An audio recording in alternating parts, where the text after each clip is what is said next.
Hoy me gustaría hablarles sobre el camino de la investigación en el derecho desde mi perspectiva y desde la perspectiva de la capacitación por competencias que estoy promocionando. Sé que a veces puedo ser polémico, pero vean, para mí el camino de la investigación en derecho parte desde que el estudiante tiene las capacidades necesarias para iniciar una investigación. Es decir, él es capaz ya de usar su conocimiento para poder resolver un problema. Entonces, si está en ese nivel, podría iniciarse una investigación.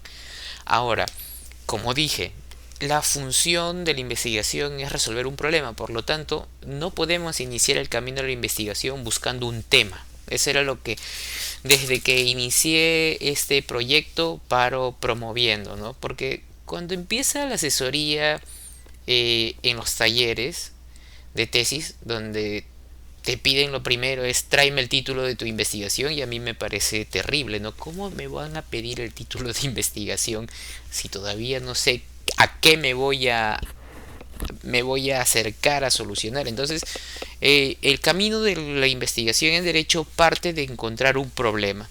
Y en el derecho hay muchos.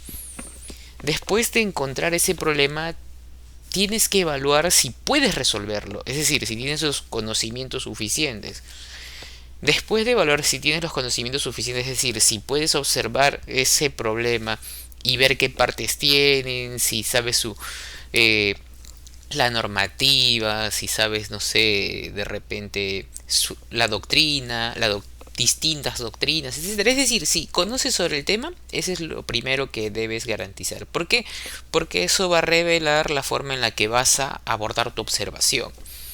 La siguiente parte es evaluar si tienes contacto con la situación problemática, ¿no? Entonces, a veces tienes un contacto directo, es decir, agarras y dices, oye, mira, es esto, ¿no? Otras veces los tienes en reportes, es decir, tienes un trabajo que te explica lo que está pasando y entonces esa es tu forma de acercarte.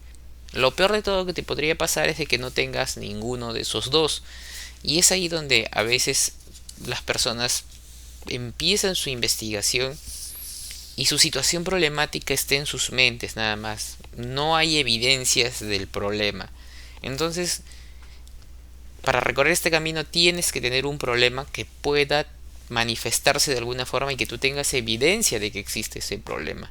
También esa observación tiene que ser avalada por tus conocimientos de esos 5 o 6 años de educación en derecho que has tenido. Después de eso, recién ya te acercas a decir, oye, este problema es grande, debemos enfocarnos en una parte. Entonces tu enfoque va a permitir de que, a ver, voy a ver si me puedo ayudar de unas hojitas.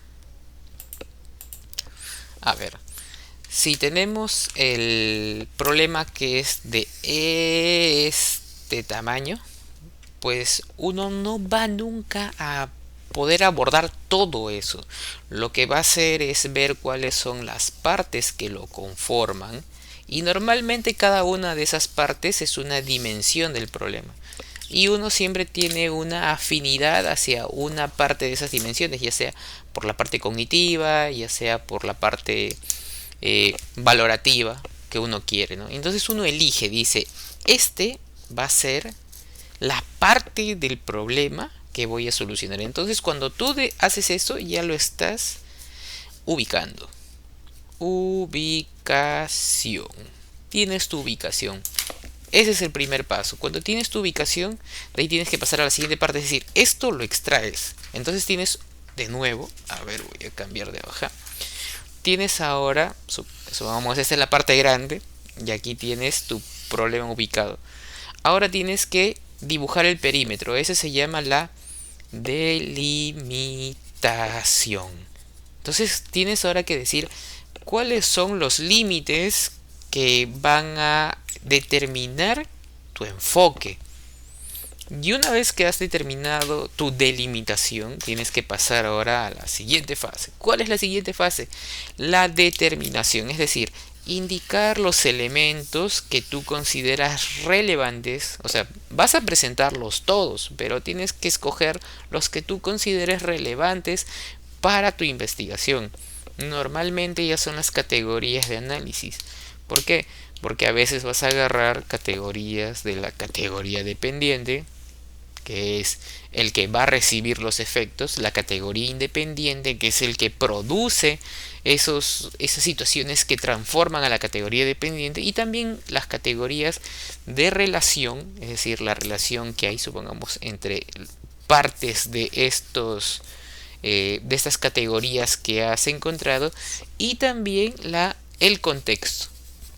El contexto, ¿por qué? Porque este contexto lo vamos a encontrar en la realidad. Entonces, esa primera, ese primer avance permite delimitar el problema. Es decir, este es mi problema. Ojo, esta es la situación problemática, pero este es mi problema. Y voy a problematizar sobre esta relación. Aquí ya viene la problematización.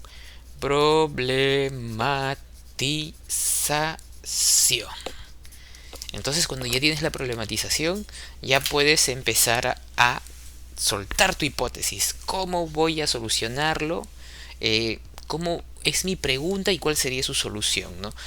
Normalmente una tesis, que es un producto cognitivo, va a tener situaciones de respuestas cognitivas, ¿no? Es decir, cuando exista un vacío en el conocimiento es cuando vamos a necesitar una tesis para que complete ese conocimiento, y es ahí donde se inicia la línea de investigación.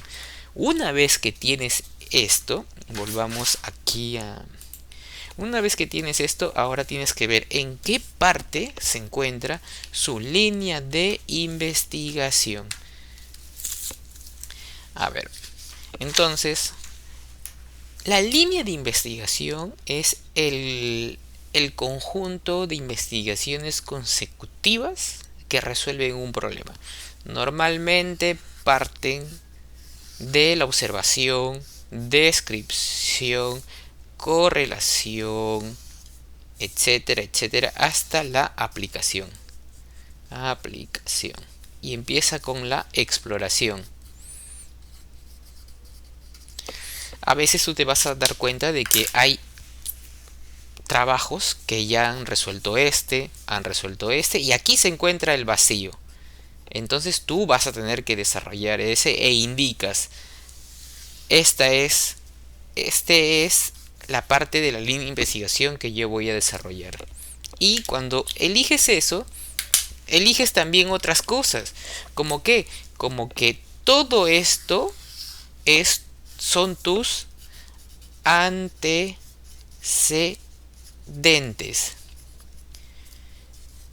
Y como quizás no seas el único tratando de solucionar esto, entonces de repente por aquí hay otra investigación que está tratando de resolver en este mismo instante lo mismo que tú.